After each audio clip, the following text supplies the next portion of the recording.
Hi, Dr. Kevin Windisch from Sparks Pediatric and Adolescent Medicine again. Welcome to our video series for parents. Bear with us as we're experimenting with this new format. I'm not sure that we like this new video format much, but we're going to try it and see how it goes. Please remember that these videos are intended for parent education, not intended to replace visits with your physician. If you have questions and we can be of assistance here, give us a call in our office, 359-7111. But please realize we can't really help you over the telephone or the internet. That's not in the best interest of your children. Today what we want to talk about is meningitis. What is it? We're about to head into meningitis season, and this is an event that confuses a lot of people. So we first want to start by defining a few terms. Meningitis, spinal meningitis, they're the same thing. Okay, so you'll hear people talk about, well, he had spinal meningitis, not meningitis. No. It's all the same disease. And often encephalitis is ultimately the same disease as well, but there are some subtle differences there. So what are we talking about? Well, let's start with what are meninges.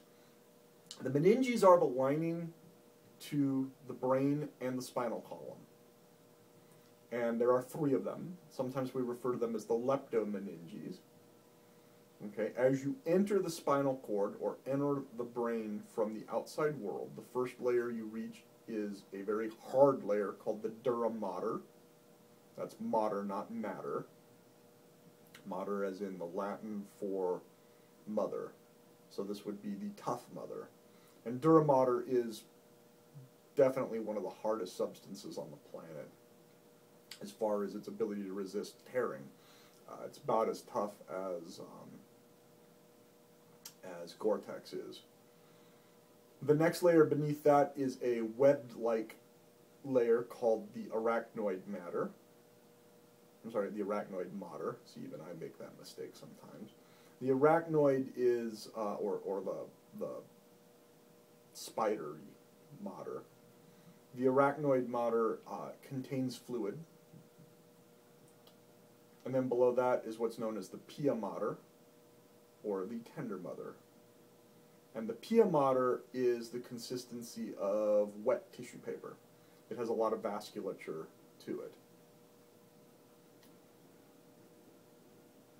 When these layers are inflamed for any reason, by definition, that is meningitis, or spinal meningitis. If it's in the brain, it's also in the spine. They are continuous from the brain all the way down to the tailbone.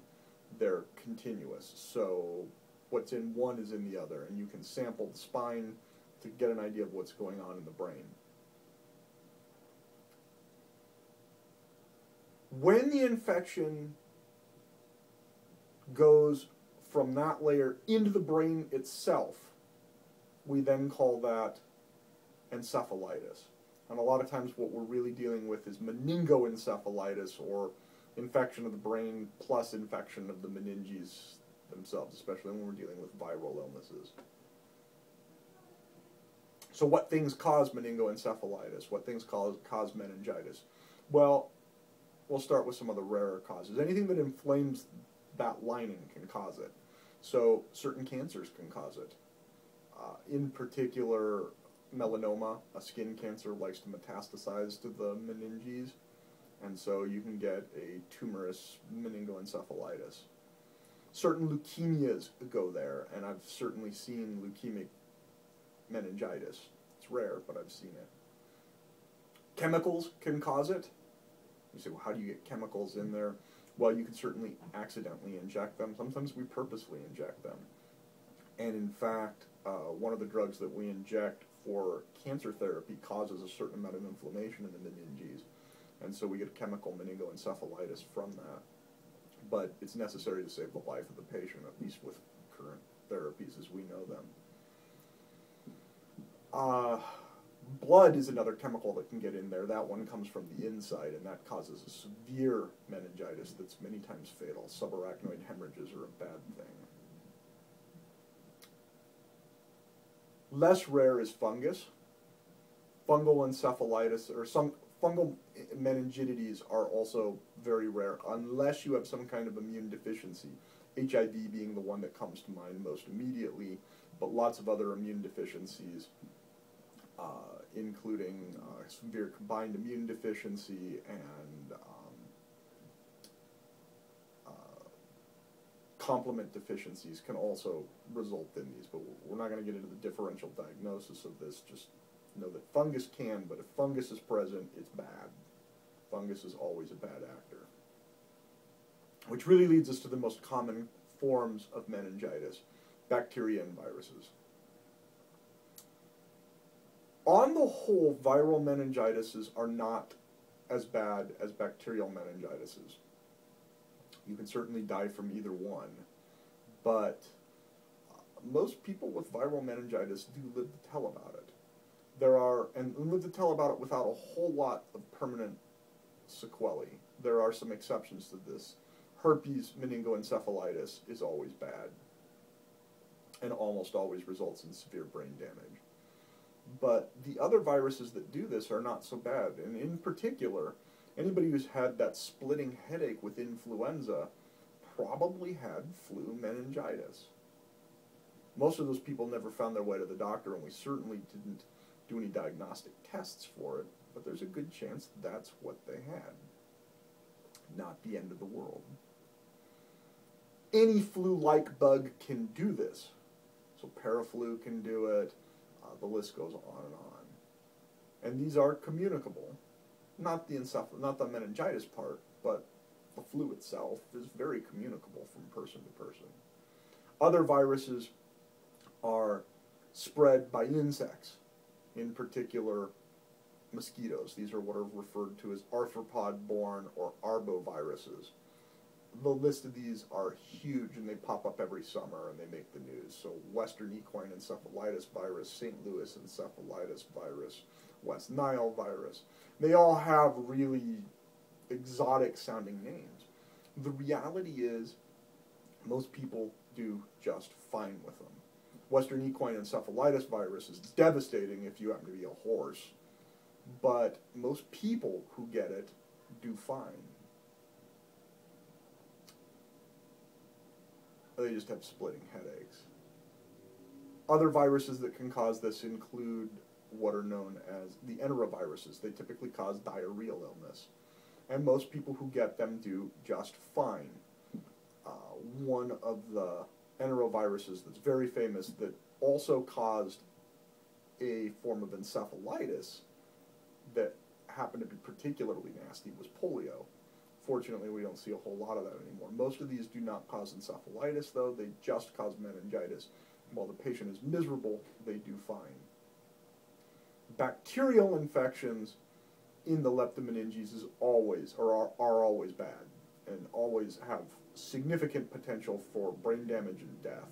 So that's really when we're looking and when we're worried, that's really what we're worried about.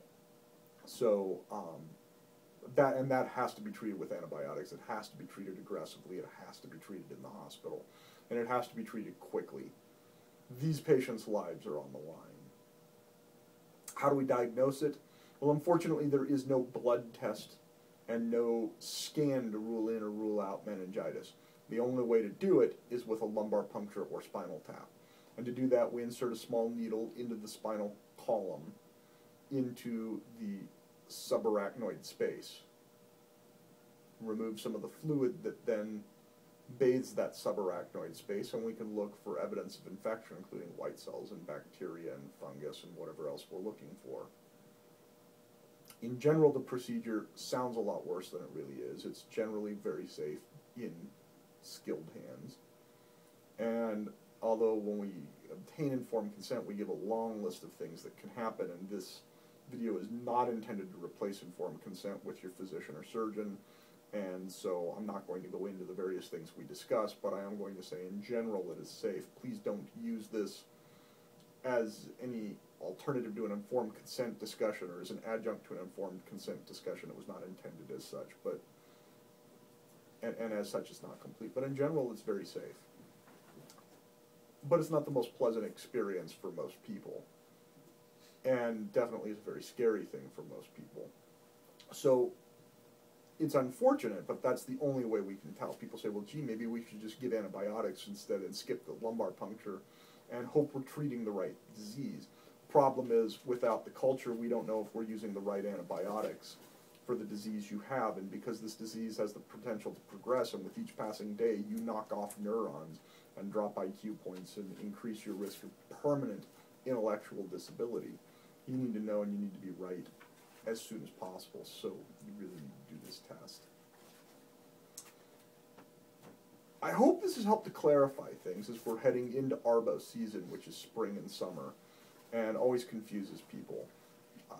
Because we see a lot of it, and while they come out in epidemics, the arboviruses in general are not as big of a deal, and most people, unless they're immune compromised, very elderly, or very, very young, do just fine.